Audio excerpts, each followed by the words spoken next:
Nous allons vers la barbarie. Le communautarisme, la dégradation irréversible de notre environnement, le délitement de notre société en sont des signes incontestables. Pourtant, je crois qu'un espoir est possible. Pour éviter la barbarie et concrétiser cet espoir, il faut nous entraider. Notre avenir, celui de la France, celui de nos enfants et de nos petits-enfants en dépend.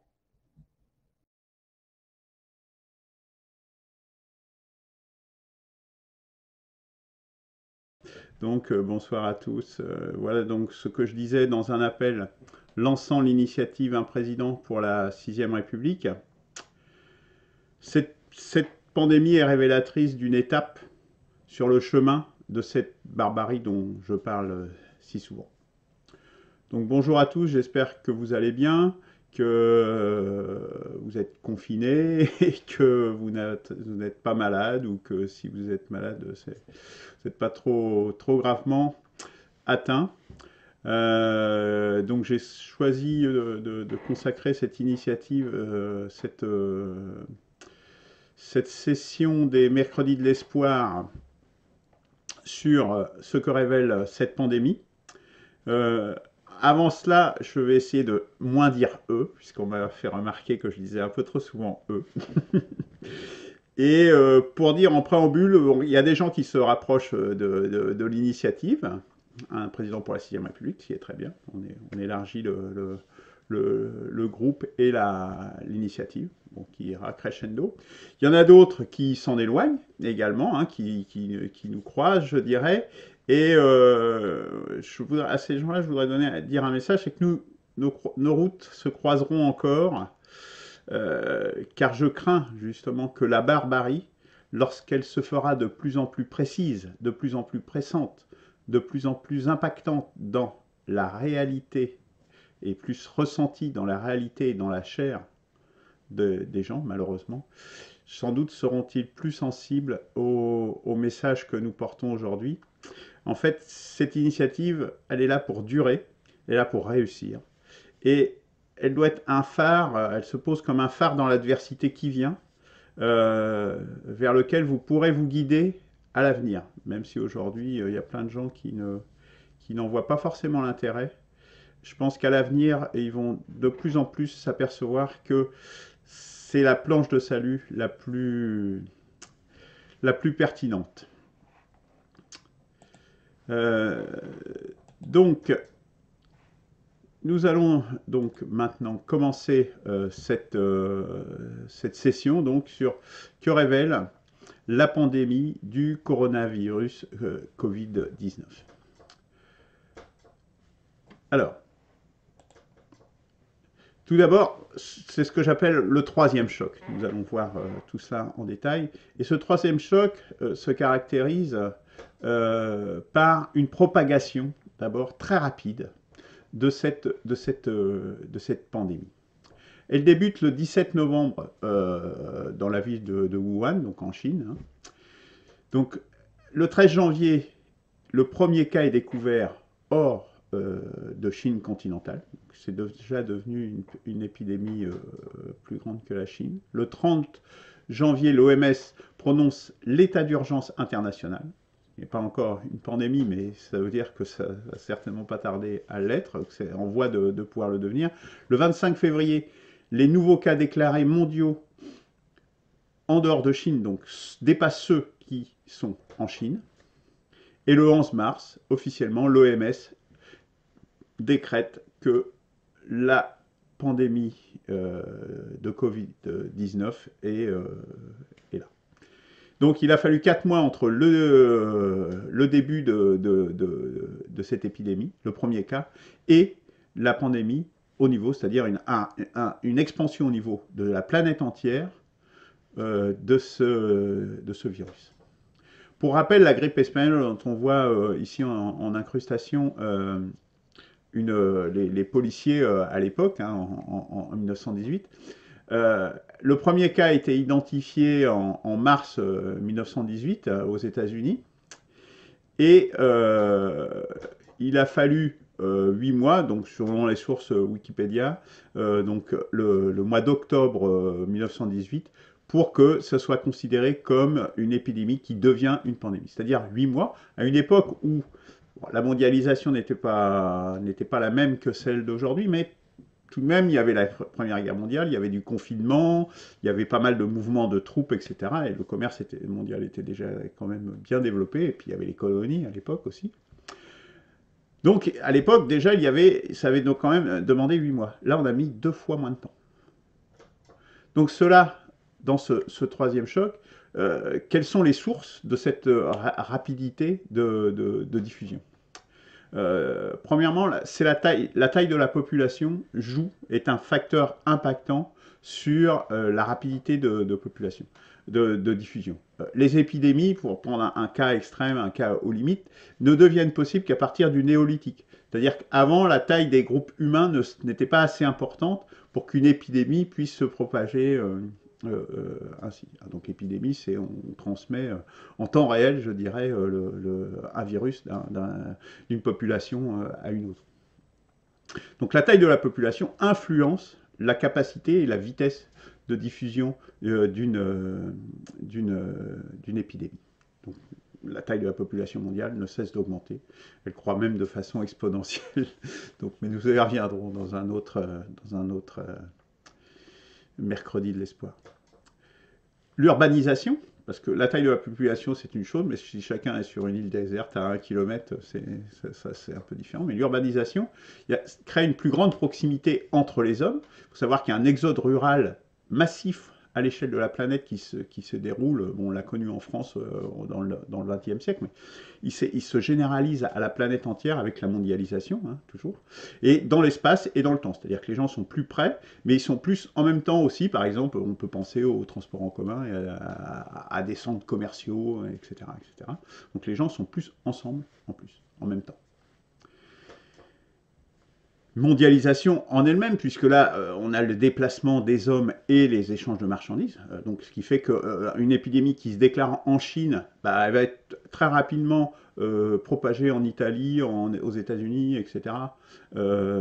Puisque les gens se déplacent par avion, et donc c'est presque instantané.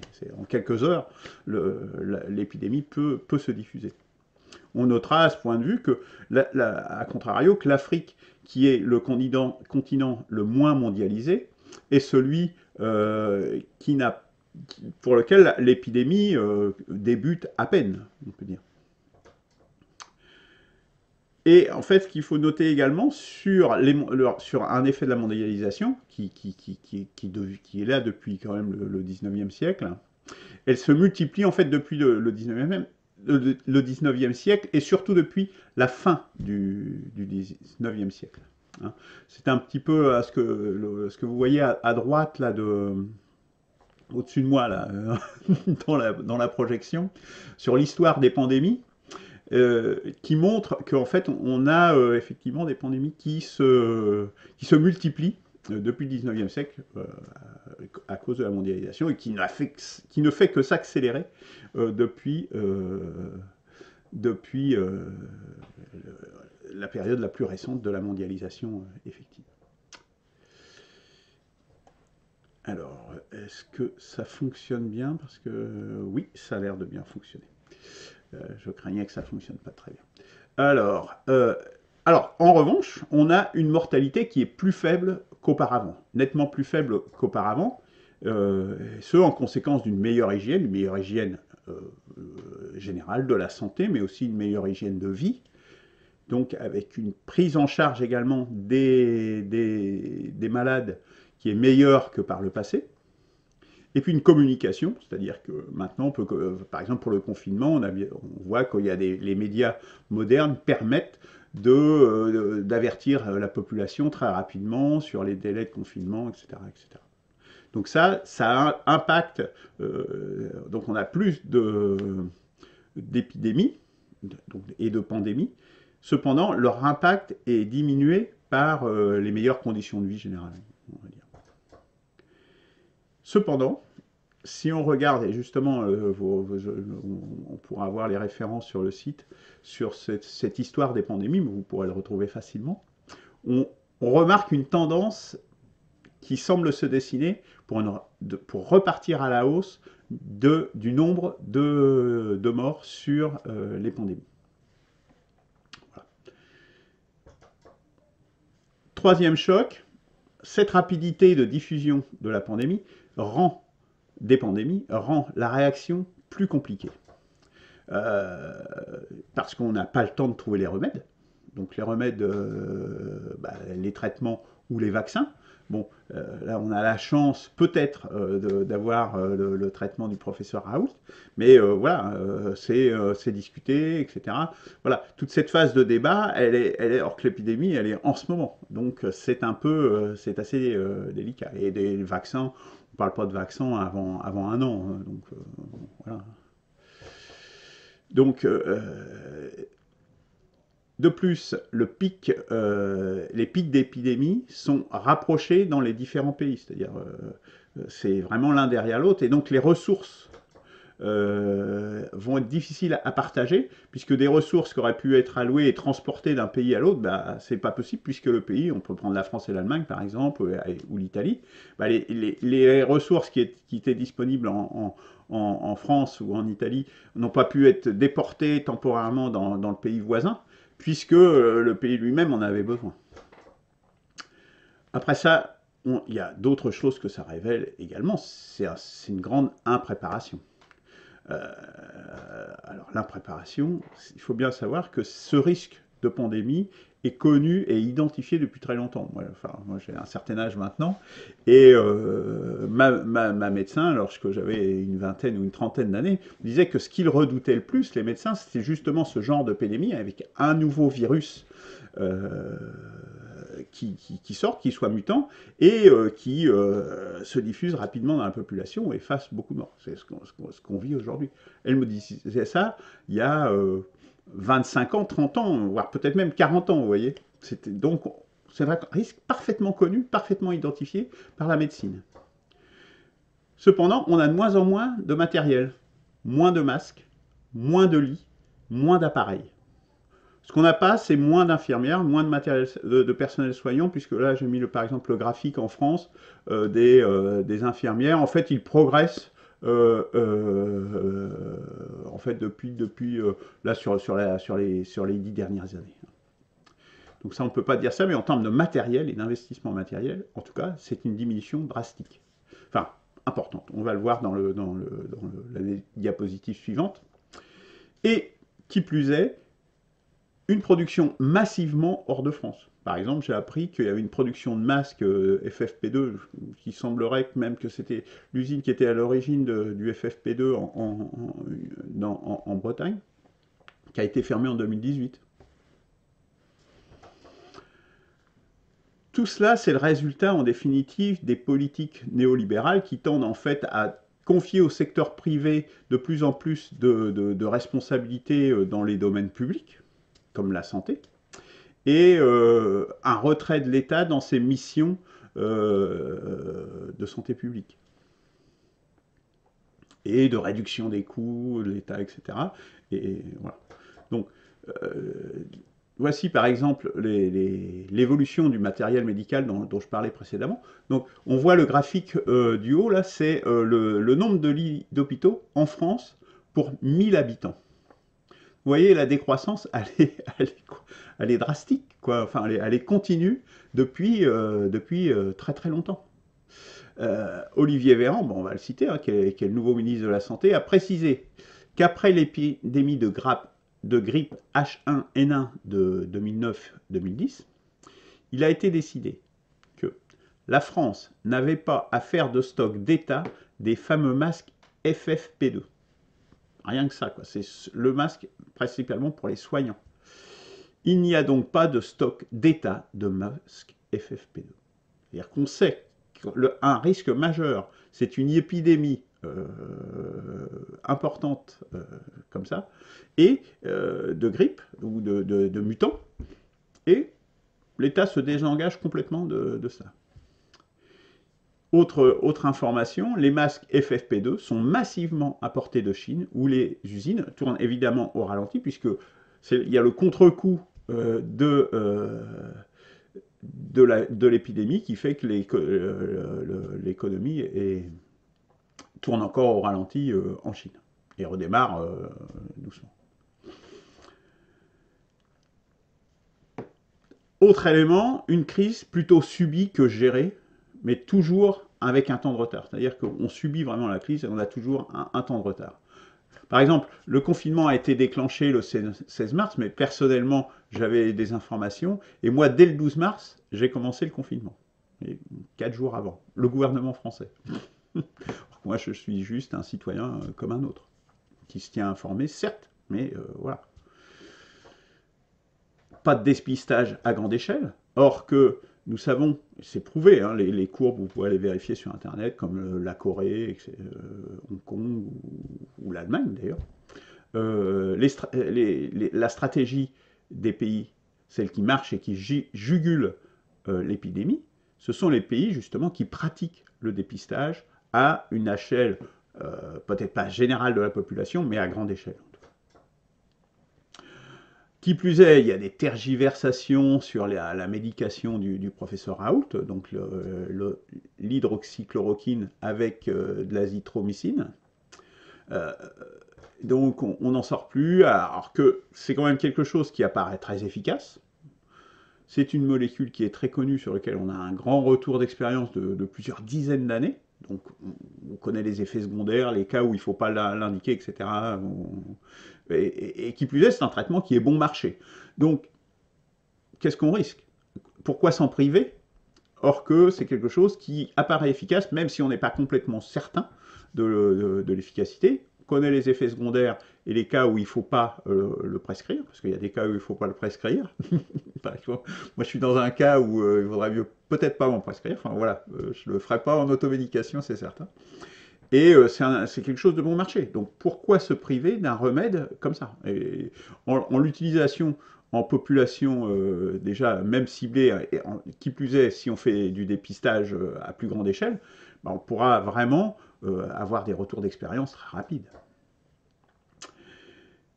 Et qui plus est, les directives d'usage sont données à un stade avancé de la maladie.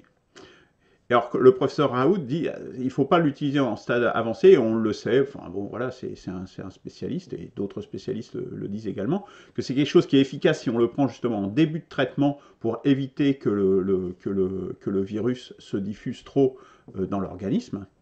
Une fois qu'il a fait des dégâts, c'est trop tard. Vous pouvez mettre tuer les virus, mais si les dégâts sont faits, que vous avez vos poumons qui sont à moitié détruits, eh ben, c'est trop tard. Bon, dernière, enfin, ça serait comique si c'était pas un peu tragique, puisqu'il y a quand même des gens qui sont malades et qui en meurent. C'est les positions chaotiques, notamment celle d'Agnès Buzyn et ses déclarations. Enfin, c'est un peu pitoyable quand même. Donc ça, c'est toujours donc le troisième choc. Qu'est-ce qu'on peut dire? Peut-on encore faire confiance aux néolibéraux pour continuer de diriger la France sur ce genre de choses? Je vais vous donner un autre exemple. Enfin, il y en a plein d'autres, mais je vais en donner un autre. C'est par exemple sur l'armement en armes légères de l'armée française. Qu'est-ce que c'est que les armes légères? C'est les fusils, les pistolets et autres revolvers. Eh bien, nous ne fabriquons plus en France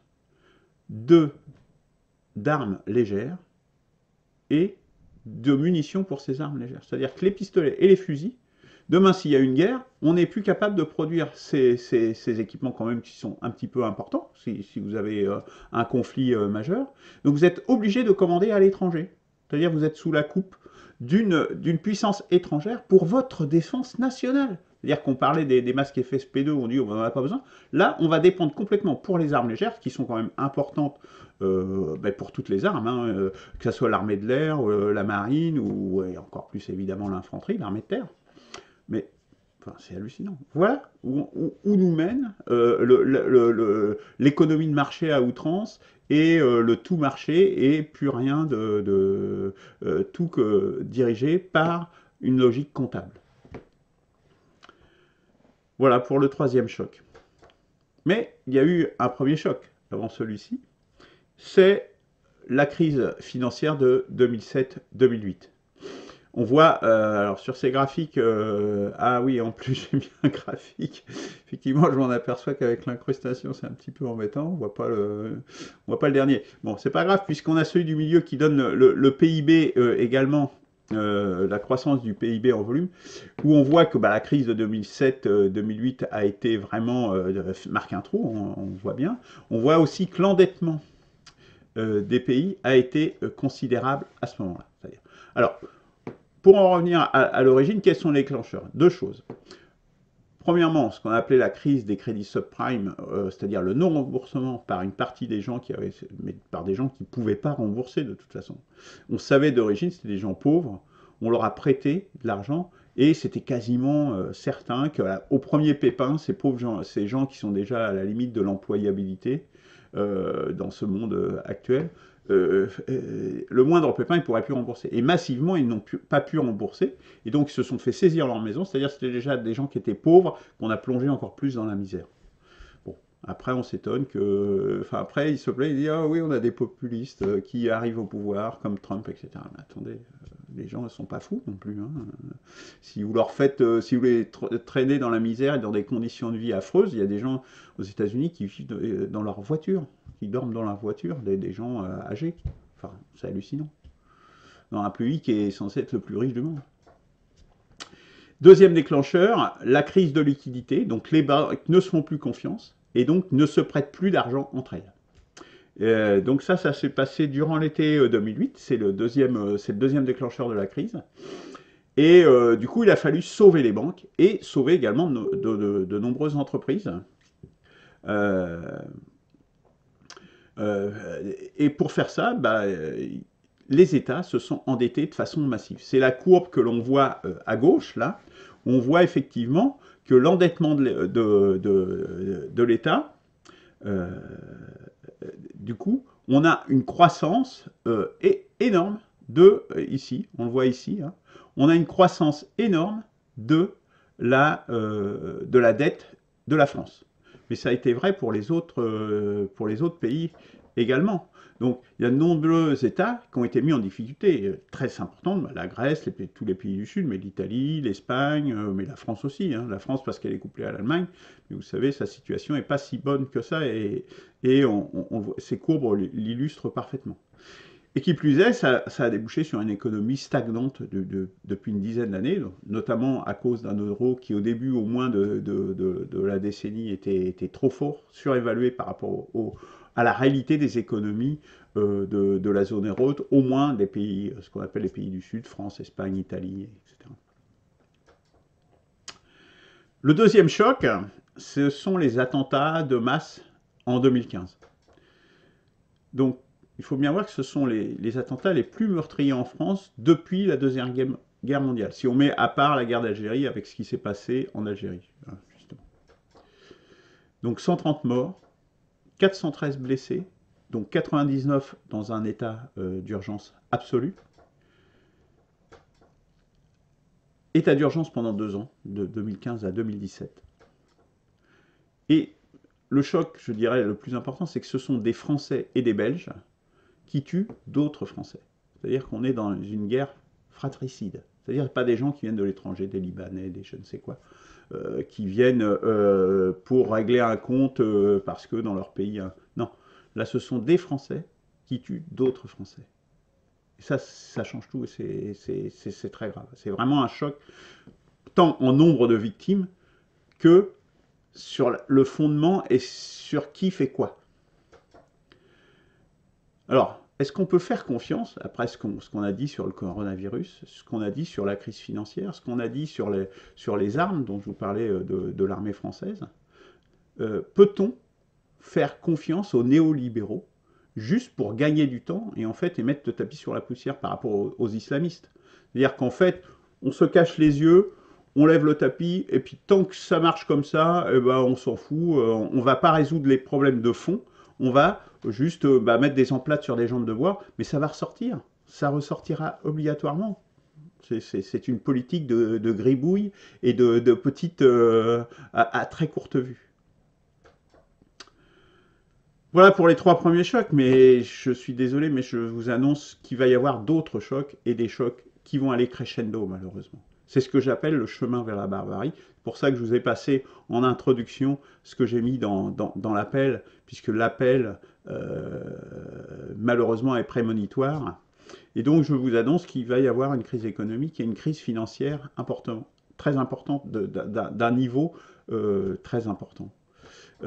Avec déjà les premiers symptômes, c'est l'effondrement des prix du pétrole. Donc, cela va entraîner des faillites massives, notamment aux États-Unis, parce que la production des pétroles et des gaz de schiste est beaucoup plus coûteuse que l'extraction en Arabie Saoudite, où c'est très facile, le pétrole coule à flot, si on peut dire, ou en Russie, ou dans d'autres, il y a plein d'autres pays. Donc, il va y avoir plein d'endroits où il va y avoir des faillites massives.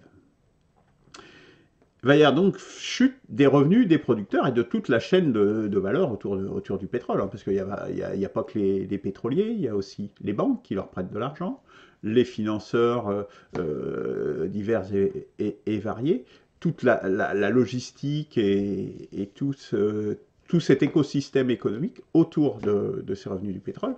Non seulement ça, mais la chute des revenus impacte également des pays comme l'Arabie Saoudite ou la Russie. Donc ces pays-là vont beaucoup moins importer. Donc ça va avoir un effet domino. Il faut bien voir que le prix du pétrole était environ à 60 $. Là, il n'est pas loin de 20 $. C'est-à-dire qu'on a divisé par 2 ou par 3, voire par 3, le prix du pétrole. Vous vous rendez compte? C'est énorme. La chute de revenus est gigantesque. Donc, y compris pour des pays comme l'Arabie Saoudite, qui est assez en difficulté, et les autres pays du Golfe, ça va avoir des conséquences économiques et ils vont réduire leurs importations. Ça va avoir des impacts sur le reste de l'économie.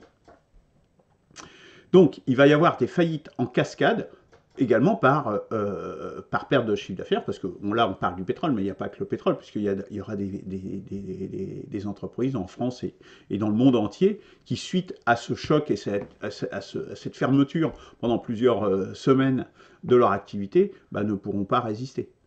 Donc, il va y avoir donc, par ces deux effets, un accroissement du chômage.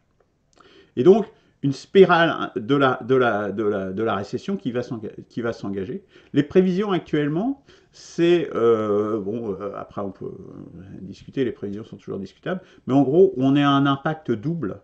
Hein, on parle de 2,8%, moins 2,8% en termes de récession, par rapport à moins 1,7% en 2009. Vous voyez, on est au double en termes de récession.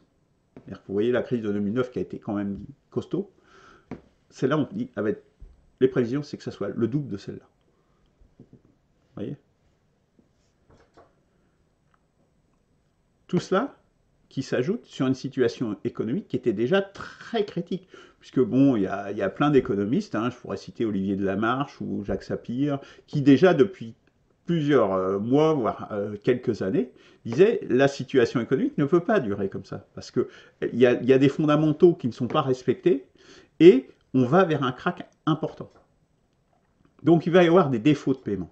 Et des défauts de paiement d'entreprises, des banques qui vont faire faillite, et des États, puisqu'il y a déjà eu des États qui étaient au bord de la faillite en 2009, là, on va avoir, d'autant plus que là, l'endettement des États a été, pour compenser la crise de 2009, ils se sont endettés de façon considérable.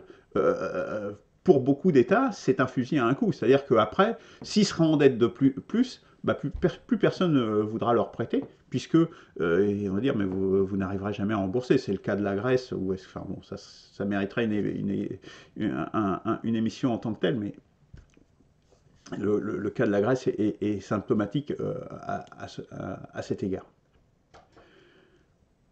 Alors, la solution qui est retenue pour l'instant, hein, tant aux USA qu'en Europe par la Banque Centrale Européenne, c'est de faire fonctionner la planche à billets.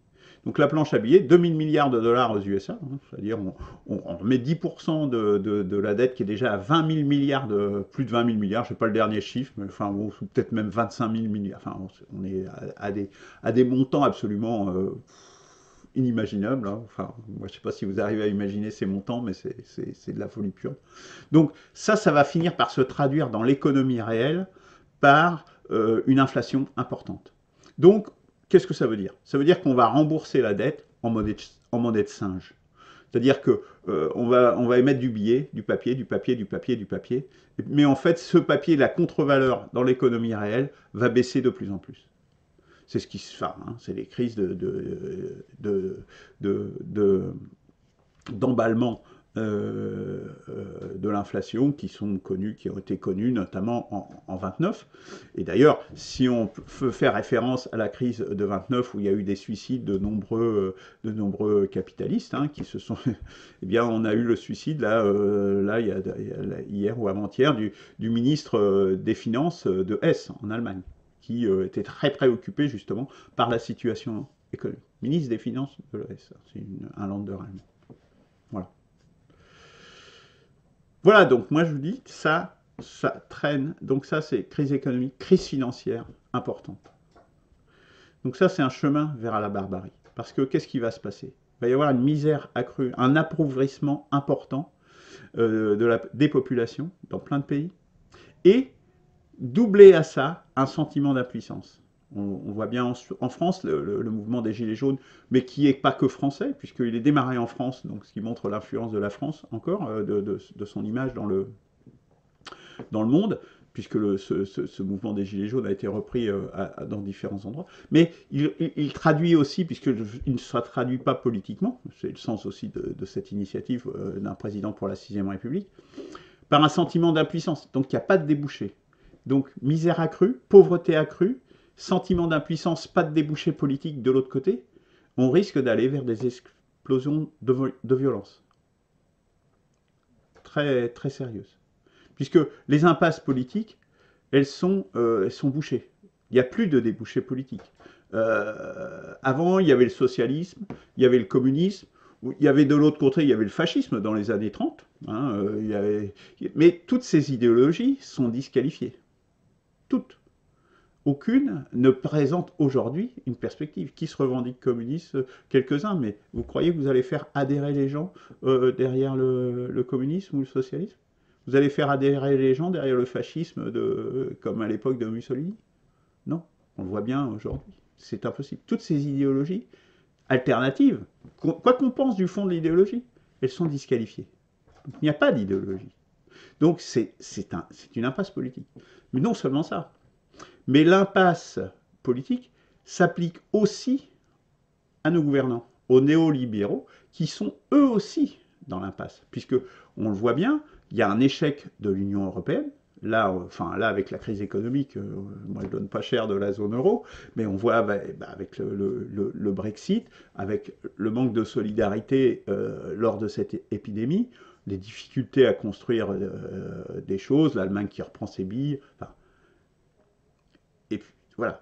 Et puis après, les Trump, etc., qui revient en arrière sur cette politique de mondialisation et de tout marché.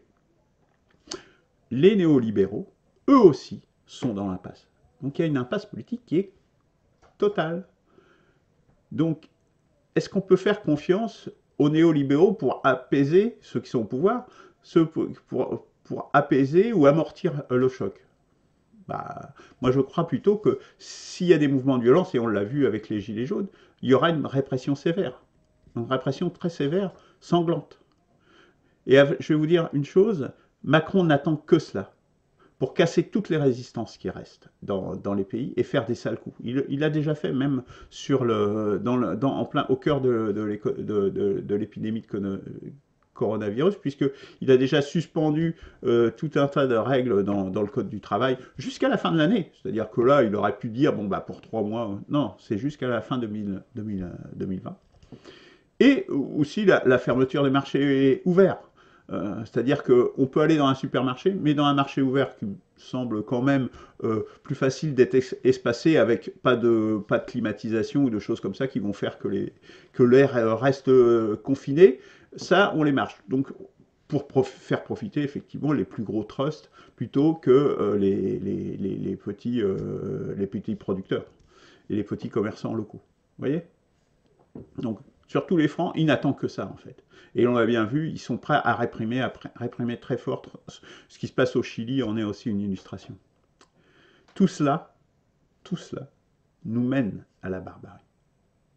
Voilà la réalité qu'il faut conscientisé, bien intégré. Ce n'est pas des mots, ça va devenir de plus en plus une réalité. Et plus tôt on prendra conscience de cela, plus tôt on pourra éviter d'aller trop loin dans ce chemin et on pourra réorienter vers une perspective que j'appelle de mes voeux, que je promeux avec mes amis. Et tout le reste, là je parle de la crise économique et financière, mais il y a l'islamisme, les communautarismes, voilà. Avec ça, on a déjà un bon terreau. Le réchauffement climatique, toutes les crises écologiques, parce que le réchauffement climatique, c'est une crise écologique, mais qui en elle-même a tellement d'impact et tellement grave que ça vaut le coup de la mettre en elle-même. Hein. Mais les crises écologiques, il y en a plein d'autres. Il y a les déchets, l'accumulation des déchets et leur dissémination sur la planète. Les écosystèmes qui sont détruits, et donc la vie ne s'auto-entretient plus. Les polluants qu'on va retrouver dans l'agriculture et dans les populations utilisées notamment dans l'agriculture.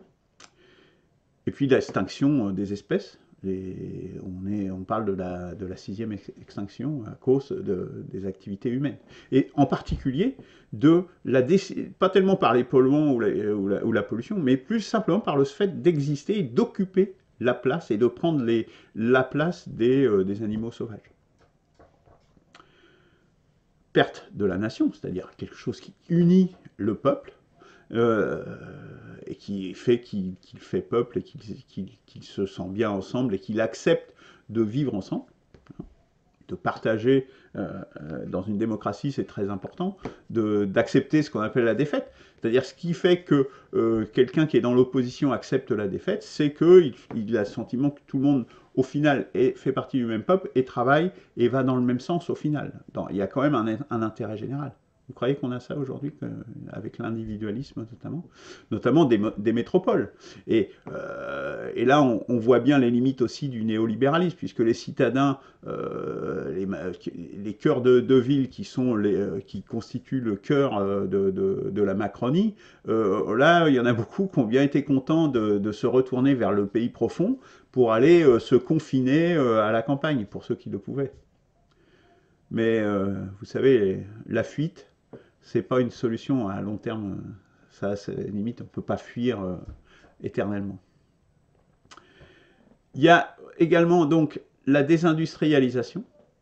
Ça, la désindustrialisation, c'est aussi la non-production. C'est-à-dire, on l'a vu, les impacts de la désindustrialisation en France. Mais ça veut dire aussi une culture de non-production. C'est-à-dire qu'on s'habitue à être des simples consommateurs. Hein. Bon, Michel Clouscar l'a bien montré dans ses écrits, justement, sur l'opposition des consommateurs aux producteurs. Et donc, on perd aussi la culture de la production. C'est-à-dire que, et c'est notamment la raison pour laquelle, je vais prendre un autre exemple, on n'arrive plus à construire de centrales nucléaires et d'EPR, c'est que on n'a plus de soudeurs. C'est-à-dire que, voilà, on n'a plus de gens qui travaillent manuellement. On ne sait plus faire. Et même des ingénieurs, voilà quoi. Je suis ingénieur, donc je ne vais pas citer toute mon expérience professionnelle, mais voilà. On n'est plus dans la production. Les meilleurs ingénieurs partent dans la finance. Voilà.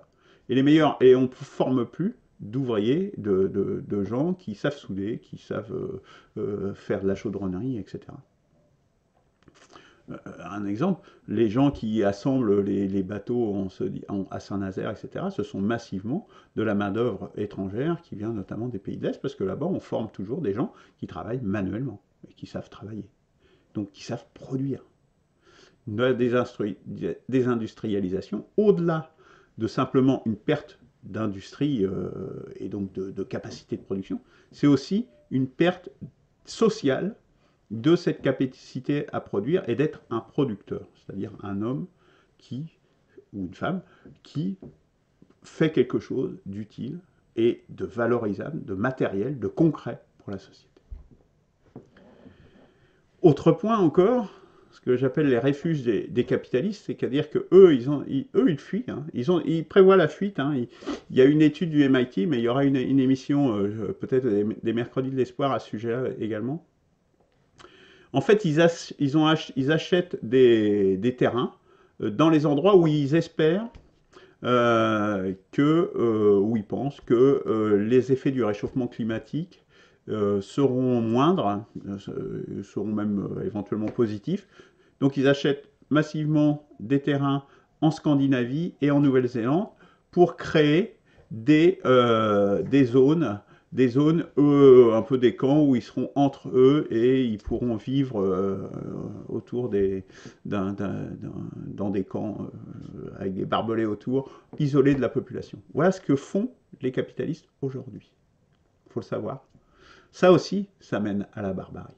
Puisque, de fait, ils s'isolent du reste de la population. Dans le reste du monde, ils peuvent s'entretuer entre eux, etc. Nous, on aura nos gardes, etc. Et on sera protégés de toute cette populace, parce que je pense que c'est comme ça qu'ils nous considèrent. Voilà. Voilà le chemin, voilà le tableau. Bon, alors, ce tableau n'est pas terrible, hein, vous l'avez bien compris. C'est bien pour ça qu'il faut absolument rendre un espoir possible, et je crois que c'est réellement possible. On peut le faire, on peut avoir vraiment de l'espoir. Il faut effectivement prendre conscience que l'on va vers la barbarie. Plus on en prendra compte, on s'en rendra compte tôt, plus ça sera facile et moins on aura de difficultés à refonder notre République et à sortir de cette spirale délétère. Donc, la première chose qu'il faut faire, c'est réunir le peuple français. Parce qu'on ne peut rien faire si les gens sont désunis, sont atomisés. Donc, au-dessus du clivage gauche-droite, ça c'est très important, il faut sortir de cette opposition des gens qui sont opposés à la mondialisation. Donc, il faut sortir de ce clivage gauche-droite. Donc, cet espoir doit dépasser ça. Hein.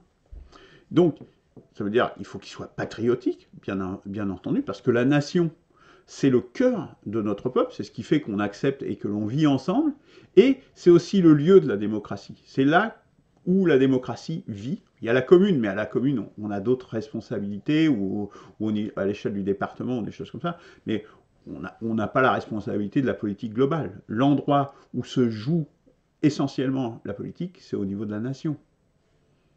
L'élection présidentielle en est l'archétype en France. Mais il faut aller de là, au-delà. Le préalable, c'est de réunir le peuple français. Ça, c'est une chose qui est fondamentale. Mais il faut aller au-delà. Parce que l'ancien logiciel que l'on a, il nous a menés là où on est maintenant. C'est-à-dire que vouloir simplement dire, bah, on va reproduire les recettes du passé, mais il suffit d'être plus patriotique, ou plus comme ci, ou plus comme ça, et ça va marcher. Non, ça ne peut pas marcher. Vous ne pouvez pas refonder la République et créer un creuset et un nouvel espoir en utilisant le même logiciel que précédemment, parce qu'on est dans la situation qu'on est là aujourd'hui avec ce logiciel. Donc il y a un problème, il y a un bug. Et il faut aller au-delà parce que les Français sont, et on en est là aussi, et ça nous a amené aussi au fait que les Français sont divisés, atomisés, individualisés, parce qu'après tant d'années de libéralisme libertaire, de culture de la consommation à outrance et de l'opposition à l'intérieur des foyers même, entre le père et le fils, entre les hommes et les femmes, c'est l'opposition de tout le monde contre tout le monde en permanence. Et la perte de la production, c'est-à-dire qu'on valorise le consommateur par rapport au producteur. Et ça, c'est dramatique. Donc ça, il faut vraiment aller au-delà et avoir une proposition qui permette de ne pas retomber dans ces travers. Mais il faut encore même aller plus loin que cela. Puisqu'il faut, pour ça, dépasser le simple état de droit, celui des droits de l'homme, hein, dont on se gargarise si souvent, qui est ici issu des Lumières et de 1789, il faut dépasser cela. C'est-à-dire que ce cœur de logiciel qu'ils appellent le pays des droits de l'homme, etc., il faut dépasser ce logiciel-là, parce que c'est celui-là qui nous n'a pas permis d'éviter tous les problèmes qu'on a eus par le passé ou aujourd'hui. Donc, il faut s'appuyer sur l'expérience de ces 2 derniers siècles. la colonisation, la décolonisation, la pollution, enfin tout ce dont on a évoqué précédemment, et s'appuyer sur les meilleurs penseurs, ceux qui ont pensé ces sujets-là, et en premier lieu, hein, vous savez, si vous suivez l'initiative, Simone Veil, la philosophe durant la Deuxième Guerre mondiale, et Michel Clouscar, qui sont les deux penseurs les plus importants. Mais il faut aussi que les penseurs d'aujourd'hui sortent du pessimisme, sortent de la sinistrose et de la fin de la civilisation, pour qu'ils se mobilisent et dire, bah oui, c'est bien gentil, mais essayez de vous appuyer sur d'autres penseurs, sur d'autres logiciels, changez un petit peu aussi votre logiciel pour essayer de sortir l'humanité de la trajectoire dans laquelle elle va actuellement. Donc c'est vraiment un espoir, oui, mais un espoir, il faut viser haut. Et puis, il faut résister aux tentations pour justement créer ce nouveau creuset national. Parce que, prenons les démarches, par exemple, seulement patriotiques, qu'est-ce qui va se faire? J'en ai rencontré, j'ai discuté avec des gens qui ont une démarche très patriotique, il suffit de, allez, on va serrer les boulons, on va taper sur la gueule des gens, etc. etc. Qu'est-ce que ça va faire? Ça va cristalliser, ça va crisper les Français sur leur position, et ça va aboutir à des affrontements internes. Et des affrontements, il y a des armes en France. Hein. Les Français sont désarmés parce que depuis des années, les gouvernants font tout pour désarmer les Français. Je parle des armes, des fusils, etc. Mais des armes, il y en a. Mais ceux qui l'ont légalement, non pas leur, enfin, comment dire, sont très encadrés, mais ceux qui les ont illégalement, eux, ils en ont beaucoup. Et les affrontements internes, vraiment, l'exemple de la Syrie, et ça fait 10 ans et le pays est détruit complètement et ils mettront des dizaines d'années à s'en remettre. Et puis la violence et la haine, ce sont toujours des choses qui sont mauvaises conseillères. Il ne faut pas aller dans ces voies-là, il faut toujours éviter ces voies-là, parce qu'au final, la violence, la haine, profitent toujours aux puissants, à ceux qui sont déjà en place, d'une manière ou d'une autre. La violence, la guerre civile, voilà, c'est ça aussi la barbarie. C'est ce vers quoi. Donc, ne vous laissez pas entraîner dans cette direction-là. Cette direction est délétère et vous n'en sortirez pas. Et n'ayez pas l'illusion que dans ces violences, dans cette période trouble, quelque chose de bon pourra en sortir comme ça. Non. Puisque, je vous le rappelle, tout le monde est dans l'impasse politique. La gauche, la droite, le centre. Tout le monde est dans l'impasse politique. Donc il n'y aura rien qui va sortir. Rien. Il n'y a pas de perspective. La seule perspective, c'est celle que nous offrons là. C'est la seule que je vois. Je n'en connais aucune autre. Ou si, des perspectives de repli, d'idéologie du passé. L'islam, hein, typiquement, il y a plein de gens qui se mettent là-dedans, ou dans d'autres choses ésotériques. Non. Ce sont les seules voies qui existent. Les voies traditionnelles, et de croire que quelque chose de bien va en sortir, n'y croyez pas, ça n'arrivera pas. Il ne faut pas se raconter des histoires. Donc la priorité, unifier largement le peuple français. Créer un creuset pour renouveler la République française. Voilà la priorité. Le projet est de faire ça autour d'un projet. Un projet où tous pourront participer, quelle que soit leur origine, et quelle que soit leur trajectoire, qu'ils viennent de la droite, de la gauche, qu'ils soient français souches depuis des années ou qu'ils soient nouvellement français, à partir du moment où ils sont républicains et ils aiment la France. Voilà la condition. Il n'y en a pas d'autre, c'est tout. À partir de là, les ennemis de la France, parce qu'il y en a, hein, on en a un. Moi, je considère très clairement que notre chef de l'État est un ennemi de la France, puisqu'il représente une oligarchie mondialisée. C'est un ennemi de la France, il y en a d'autres. Mais si nous réunissons et nous créons ce creuset pour réunir largement les Français, là, à partir de ce moment-là, on marginalisera les ennemis de la France et nous pourrons vaincre. Parce qu'aujourd'hui, s'il y avait des violences, franchement, je ne sais pas qui en tirerait et je pense que ça serait une atomisation encore bien plus grande avec des petites républiques, etc. Ça serait terrible. Hein, des républiques encore, des tyrannies locales, etc. Voilà, voilà ce qui risque d'arriver. Ça ne va pas partir vers le haut, croyez-moi. Donc, si nous réunifions les Français autour d'un creuset ambitieux qui permettent de sortir par le haut avec des vraies perspectives, une vraie profondeur philosophique, oui, nous pouvons sortir, réorienter la trajectoire de la France, et même au-delà. Et puisque la France rayonne dans le monde, hein, on l'a rappelé tout à l'heure, elle a encore cette capacité de rayonner dans le monde, et les ennemis seront marginalisés et nous pourrons les vaincre facilement. Voilà. Donc, pour conclure, la prochaine étape. La prochaine étape, je m'adresse à vous, là, voilà, et le coq qui vous regarde, moi je vous regarde aussi. C'est à vous que je m'adresse. Ce tableau, il est noir, mais il y a un espoir, il y a une vraie perspective. Mais il faut s'en occuper. Oui, c'est à toi que je parle, toi qui me regardes maintenant. Il faut que tu t'en occupes, maintenant. Parce que plus on va attendre, pire ça va être. Nous serons un phare, une boussole vers laquelle les gens pourront s'orienter, mais sans la participation large, rien ne sera possible. À partir de là, il faut abandonner les vieilles lunes, les vieilles idéologies, il faut s'enlever les œillères, revenir dans le monde réel et dans ce que vous constatez réellement. Ouvrir une perspective, ça veut dire quoi?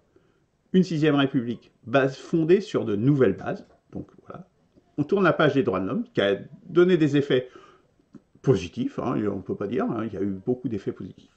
Et on mesure aussi les effets négatifs. Hein. Et le moyen pour ça, il n'y en a pas 50. Il n'y en a pas 50.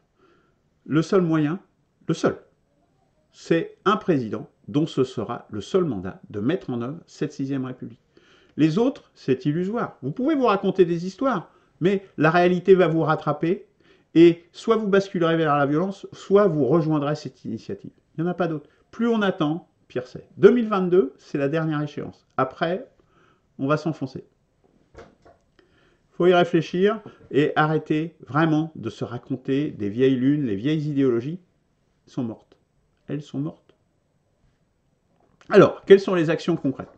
Concrètement, on propose une fête de fin de confinement. On se projette dans l'avenir, hein, on se projette dans l'espoir, justement, qui aura lieu vers la fin juin, peut-être. Voilà, on peut considérer qu'à cette époque-là, la France sera sortie du confinement, à peu près à coup sûr. En plus, il fera beau, les journées seront longues.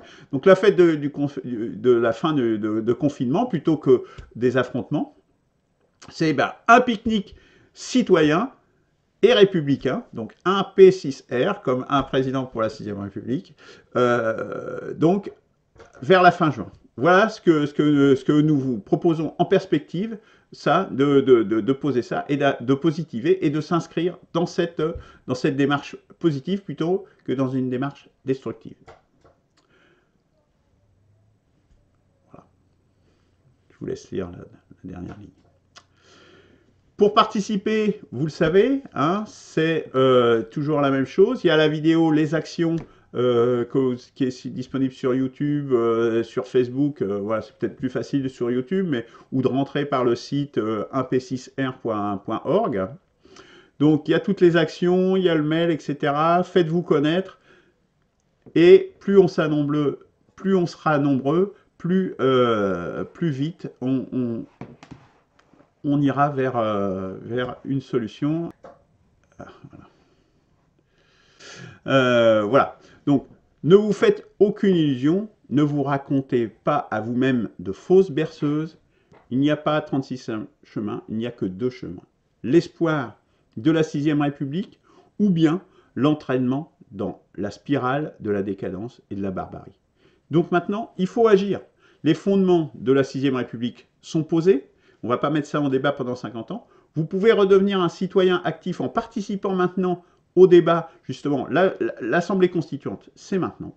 hein. Donc vous pouvez participer. On a posé les grandes lignes, mais vous pouvez redevenir un citoyen actif, participer à cette initiative citoyenne. Sinon, rien ne sera possible et la barbarie nous emportera, nous et nos enfants. Alors, pour savoir comment faire, visionnez dès à présent, je le rappelle, la vidéo « Un président pour la 6e République » et les actions pour la 6e République. Voilà, vous pouvez poser vos questions et vos remarques, faire vos remarques en commentaire sur cette vidéo qui sera en live, déposée sur le site Facebook. J'y répondrai et les autres membres de l'initiative y répondront sur la page Facebook ou sur YouTube ou sur les commentaires sur le site. Voilà, je vous remercie, je vous dis à très bientôt, à la semaine prochaine. Et puis, en avant. Et vive la République et la 6e et la France. Au revoir.